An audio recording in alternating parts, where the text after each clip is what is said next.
Stanford University's Center for Research on Education Outcomes conducted the most comprehensive study on charter schools to date. It compared half of the nation's charter schools. Well, I think how important it is to hear from students and from parents what they're thinking and what they're feeling, instead of these so-called reformers saying what they think the schools need and what children need and what parents need.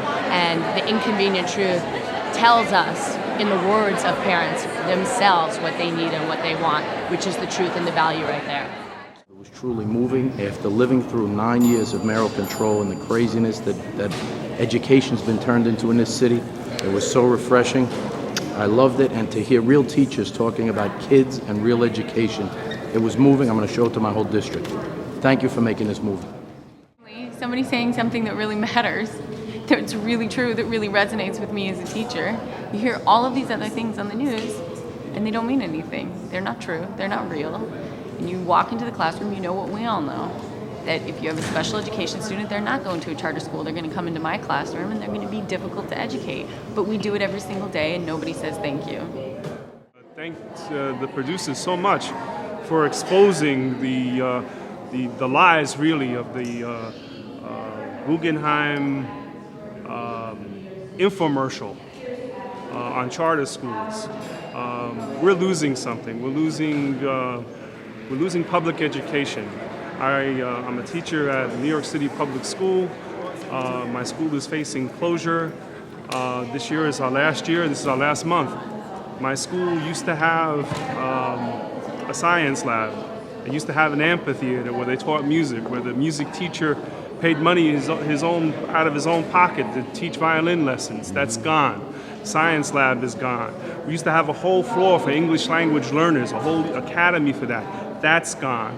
We're losing so much. And Great film. I wish this could be shown across the entire country, because everybody in the country has to see it. In no other profession that I can think of, experience is so devalued by these people with money. You think of teachers, and you think of people who spent the money to get a master's. You think of people who spent the time. You think of people who had a vocation to be with children and to stomach all the disarray that they get and they have to face in the classroom every day.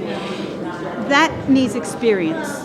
And when you go to a doctor, you expect experience. When you go to a dentist, you expect experience. Why is it this profession is so downgraded? Why is it this profession that billionaires choose to push under their feet? They wouldn't do their doctor. They wouldn't do it to their the other professionals that they pay for. This is wrong. There's something basically wrong with this. It's very inspiring. Great to see another light on the realities of the public school system and what's actually going on. Let's take the power out of the hands of these corporations and these self-interest individuals and put it back into the teachers, the students, the people that matter. Best movie I've seen in ages. It was just really inspiring to hear from parents, from teachers, from students, to actually have our voice be on stage, and it was really... Where it should be shown in every school, every classroom, every church hall, every union hall. It needs to provoke discussion, and then I hope we take it to the next level. Somebody in that movie says, every bomb is a school budget. Think about that. We need to connect the dots, take it to a higher level. That movie that we just showed is going to have to be able to go from state to state to state. And Diane brought it out. Diane Ravitch, God bless her, she's my hero. She said it has to go viral, and I'm going to start today. And it was fantastic. Fantastic. You empower us.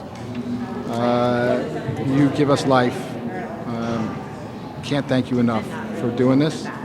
A lot of us are frustrated and demoralized, and this builds us up. It makes us really feel like, you know what, we can do this. We can fight back. It's science. It's just do what the chancellor's kids get. Give them the same thing. What Bloomberg's kids get, okay? And what the teachers, respect the community.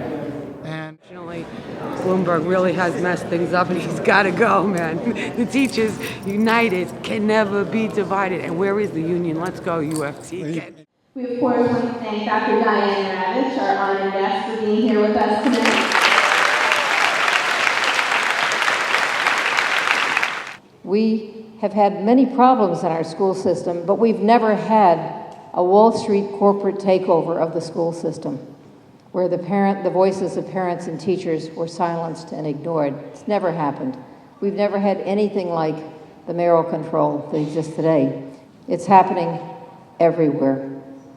It's happening in Wisconsin, as you know, where the governor there maneuvered to strip the unions of collective bargaining rights, to reduce their pensions, to reduce health care, and on with the governor of Ohio, and Michelle Rhee was in Ohio with the governor there, with the attacks on the unions, the attacks on seniority, the attacks on tenure.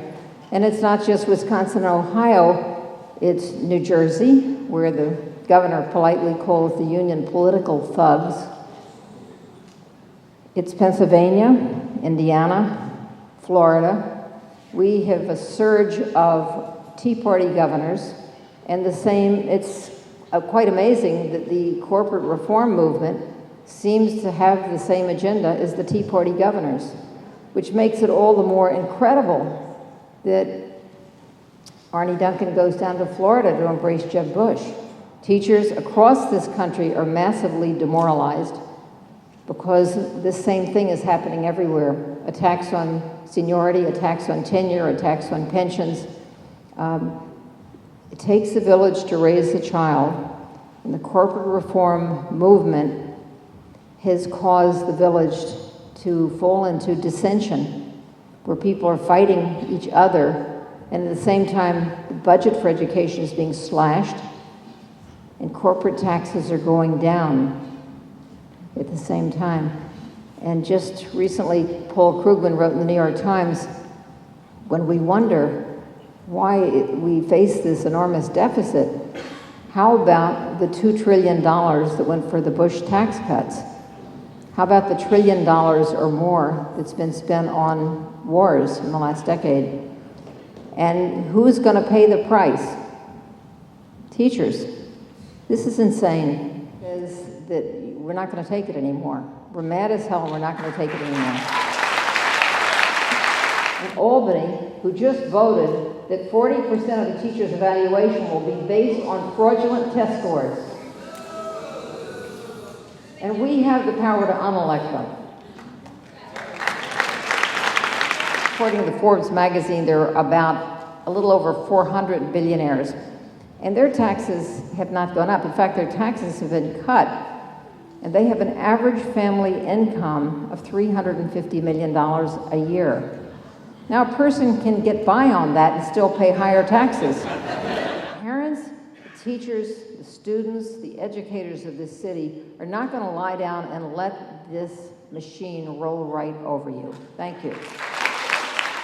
Todos los gobiernos, incluso Bloomberg, está atacando el derecho a las pensiones de los trabajadores que tienen uniones. Por ejemplo, dicen que la pensión de la ciudad de Nueva York de los trabajadores es un Cadillac. O sea que realmente esta película da mucha rienda a la discusión. It's a great movie. The revolution has begun. Parents, district parents, charter parents, teachers, we're all coming together, community members, to take back public education. The drive to privatize is now out in the open. People know about it, and now we can truly begin the fight back and take back our schools and put the public back in public education.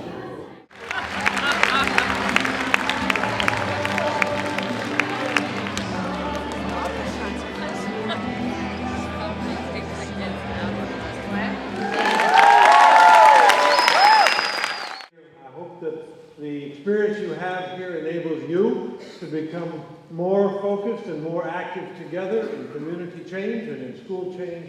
So from the Riverside Church to you all, thanks.